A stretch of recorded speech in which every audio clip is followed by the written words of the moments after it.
Something spicy চ্যানেলে তোমাদের সবাইকে স্বাগতম। চলে এসেছি নতুন একটা ভিডিও নিয়ে।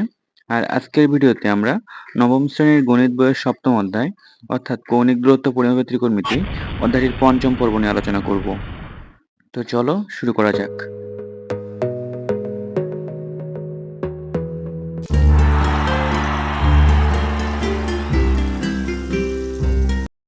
আজকের এই ভিডিওতে আমরা কোটার্মিনাল কোণ সম্পর্কে আলোচনা করব। তো তোমাদের গত ভিডিওতে কোয়াড্রেন্ট কোণ এবং কোয়াড্রেন্টাল কোণ সম্পর্কে আলোচনা করা হয়েছে।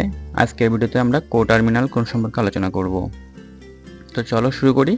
এখানে আমরা প্রথমত একটা এক্স অক্ষ এবং একটি ওয়াই অক্ষ অঙ্কন করে নিলাম, যার কারণে এখানে চারটা চতুর্ভাগ তৈরি হয়েছে এবং এই চারটা চতুর্ভাগকে বলা হয় আদর্শ অবস্থান। ত্রিকোণমিতিক কোণের আদর্শ অবস্থান বলা হয় এই চারটা চতুর্ভাগকে, কিন্তু আদর্শ কোণ বলতে আমরা বুঝবো যে কোণটা আমাদের এই এক্স অক্ষে ধনাত্মক অংশ এবং ওয়াই অক্ষে ধনাত্মক অংশ উৎপন্ন হবে সেই কোণটাকে আমরা বলবো আদর্শ কোণ। কিন্তু আদর্শ অবস্থান কিন্তু চারটায় কিন্তু আদর্শ অবস্থান। তো চলো আমরা এখানে কোটার্মিনাল কোণ বোঝার সুবিধার্থে আমরা তিনটা কোণ অঙ্কন করব। একটা 30 ডিগ্রি, একটা -330 ডিগ্রি, আর একটা হচ্ছে 390 ডিগ্রি। এই তিনটি কোণ আমরা অঙ্কন করব এবং তিনটি কোণ অঙ্কন করার পরেই তোমরা বুঝতে পারবে যে আসলে কোটার্মিনাল কোণ কাকে বলে। তো আমরা এখানে চাঁদার সাহায্যে প্রথমত 30 ডিগ্রি কোণ অঙ্কন করব এবং এখানে যে 90 ডিগ্রি এবং 0 ডিগ্রির যে রেখাটা আছে এই রেখা দুইটি আমরা যথাক্রমে ও ওয়াই এবং ও এক্স এর উপর প্রতিস্থাপন করব। তারপরে আমরা 30 ডিগ্রি কোণ অঙ্কন করব। তো এখানে 0 ডিগ্রি কোণের যে রেখাটা সেই রেখাটা আমরা ও এক্স রেখার উপর বসিয়ে 30 ডিগ্রি কোণ অঙ্কনের ক্ষেত্রে আমরা এভাবে 0 ডিগ্রি থেকে 10 ডিগ্রি, 20 ডিগ্রি এবং 30 ডিগ্রি। তো এইখানে 30 ডিগ্রিতে আমরা একটা বিন্দু দিয়ে চিহ্নিত করলাম এবং ও বিন্দু থেকে ওই বিন্দু বরাবর একটি রেখা অঙ্কন করলাম। যে রেখাটা আমরা বলতে পারি যে এই রেখাটা হচ্ছে আমার ও এক্স রেখার সাথে 30 ডিগ্রি কোণ উৎপন্ন করছে। এখন এই তিনটা কোণ তো আমরা এখানে অঙ্কন করব। তিনটা কোণ তো অবশ্যই চারটা চতুর্ভাগের যে কোনো একটা চতুর্ভাগে অবশ্যই অবস্থান করবে। তো আমরা বলতে পারি তিনটা কোণই হচ্ছে আমাদের আদর্শ অবস্থানে থাকবে। কিন্তু কোন কোনটা আদর্শ এবং কোন কোনটা আদর্শ না, এটা তোমরা আমাকে কমেন্ট করে জানাবে। তো এখন আমরা -330 ডিগ্রি কোণ অঙ্কন করব এবং সেক্ষেত্রে এইটুক কৌণিক দূরত্বকে আমরা বলতে পারি 180 ডিগ্রি এবং এইখান থেকে এইটুক দূরত্বকে আমরা বলতে পারি 90 ডিগ্রি। তো এখানে আমরা উল্টা আঁকতেছি, এখানে আমরা ঘড়ির কাঁটার দিকে অঙ্কন করতেছি, কারণ হচ্ছে আমাদের ঋণাত্মক কোণের কথা বলা হয়েছে। তো এখানে দেখা যাচ্ছে যে আমরা 180 ডিগ্রি এবং 90 ডিগ্রি অর্থাৎ 270 ডিগ্রি কৌণিক দূরত্ব অতিক্রম করে ফেলছি। কিন্তু আমাদের টার্গেট হচ্ছে -330 ডিগ্রি, কিন্তু আমরা অতিক্রম করেছি 180 ডিগ্রি এবং 90 ডিগ্রি অর্থাৎ 270 ডিগ্রি কৌণিক দূরত্ব আমরা অতিক্রম করেছি।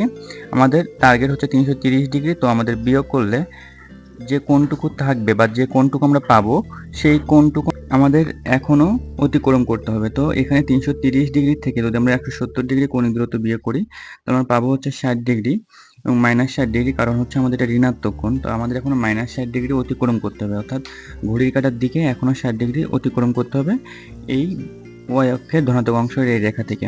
তো এখানে আমরা এই সাদা বরাবর এখানে স্থাপন করলাম। তো এখানে আমরা দেখছি যে 90 ডিগ্রি যে রেখাটা সেখানে আমরা স্থাপন করলাম।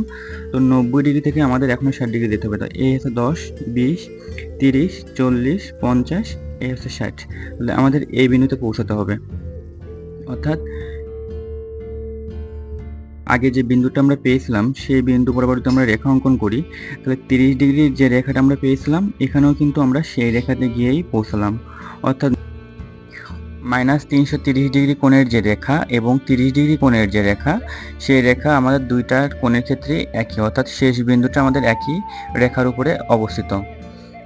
অর্থাৎ এখানে আমার যে ওফি রেখা আছে এই ওফি রেখার উপরে হচ্ছে আমার -330 ডিগ্রি যেটা ঋণাত্মক কোণ এবং 30 ডিগ্রি যেটা ধনাত্মক কোণ, দুইটা কোণের শেষ বিন্দু এই ওফি রেখার উপরে অবস্থিত। এখন যদি আমরা এই 390 ডিগ্রি অর্থাৎ পজিটিভ ধনাত্মক 390 ডিগ্রি কোণ অঙ্কন করি তো সেই ক্ষেত্রে আমরা দেখব যে এই রেখাটার অবস্থান কোথায় হয়। তো আমরা ও বিন্দুকে কেন্দ্র করে একটি ধনাত্মক কোণ অর্থাৎ ঘড়ির কাঁটার বিপরীতে যদি একটা কোণ অঙ্কন করি তাহলে এইখান থেকে ঘুরে যদি আমরা এখানে শেষ করি তাহলে আমরা জানি যে এতটুকু কোণের মান হচ্ছে 360 ডিগ্রি, অর্থাৎ এইখানে 360 ডিগ্রি কোণ উৎপন্ন হয়। কিন্তু আমাদের টার্গেট হচ্ছে 390-তে পৌঁছানো আর আমরা অতিক্রম করেছি হচ্ছে 360 ডিগ্রি। পরিমাণ কৌণিক দূরত্ব। তাহলে 360 ডিগ্রি আমাদের পৌঁছানো শেষ এবং আমাদের টার্গেট হচ্ছে 390তে পৌঁছানো। তো বাকি থাকবে তাহলে আমরা বলতে পারি 30 ডিগ্রি কৌণিক দূরত্ব। তাহলে এই 360 ডিগ্রি এবং এই 30 ডিগ্রি মিলে হবে হচ্ছে 390 ডিগ্রি। তো 390 ডিগ্রি কোণের ক্ষেত্রে আমরা এই কোণের ক্ষেত্রে শেষ যে বিন্দুটা পাবো সেটাও কিন্তু আমাদের এই ওপি রেখার উপরেই থাকবে। তো আমরা বলতে পারি যে 30 ডিগ্রি মাইনাস 330 ডিগ্রি এবং 390 ডিগ্রি কোণের ক্ষেত্রে শেষ বা প্রান্তিক যে বিন্দুটা সেই বিন্দুটা আমার ওপি রেখার উপরে অবস্থিত, অর্থাৎ তিনটা কোণের ক্ষেত্রে আমার শেষ বিন্দুটা ওপি রেখার উপরে অবস্থিত। তো এটাই হচ্ছে কোটার্মিনাল কোণের বৈশিষ্ট্য। অর্থাৎ আমরা যদি একটু সংজ্ঞার দিকে খেয়াল করি তাহলে সংজ্ঞাটা হচ্ছে এমন যে আদর্শ অবস্থানে, তো আদর্শ অবস্থান বলতে এখানে আমরা চারটা চতুর্ভাগকেই নির্দিষ্ট করব। তো এখানে আদর্শ অবস্থানে দুই বা ততোধিক ত্রিকোণমিতিক কোণের প্রান্তিক রশ্মি, তো এখানে আমরা তিনটা কোণ অঙ্কন করেছি এবং তিনটা কোণের যে প্রান্তিক রশ্মি সেই প্রান্তিক রশ্মি একই হলে, অর্থাৎ একই রেখার উপরে অবস্থিত হলে বা প্রান্তিক রশ্মি একই হলে ওই কোণগুলোকে আমরা বলতে পারি পরস্পরের কোটার্মিনাল কোণ। তো এই চিত্রের দিকে যদি আমরা একটু খেয়াল করি তাহলে কিন্তু আমরা সেটাই দেখতে পাই, অর্থাৎ তিনটা কোণের ক্ষেত্রে আমাদের শেষ বিন্দু একটি নির্দিষ্ট রেখা অর্থাৎ ওপি রেখার উপরে অবস্থিত। যেমন তোমরা দেখেছো যে 30 ডিগ্রি কোণের ক্ষেত্রে শেষ বিন্দু ওপি রেখা, মাইনাস 330 ডিগ্রি কোণের ক্ষেত্রে শেষ বিন্দু ওপি রেখা, এবং আমাদের যে শেষ কোণটা ছিল অর্থাৎ 390 ডিগ্রি কোণ, এই কোণটার ক্ষেত্রেও আমাদের শেষ বিন্দু ওপি রেখার উপরে অবস্থিত, অর্থাৎ একই রেখার উপরে অবস্থিত। তাই আমরা বলতে পারি যে এই কোণগুলো পরস্পরের কোটার্মিনাল কোণ। আশা করি তোমরা কোটার্মিনাল কোণ বুঝতে পারছো। সামথিং পাইসি চ্যানেলের সাথে থাকার জন্য ধন্যবাদ সবাইকে।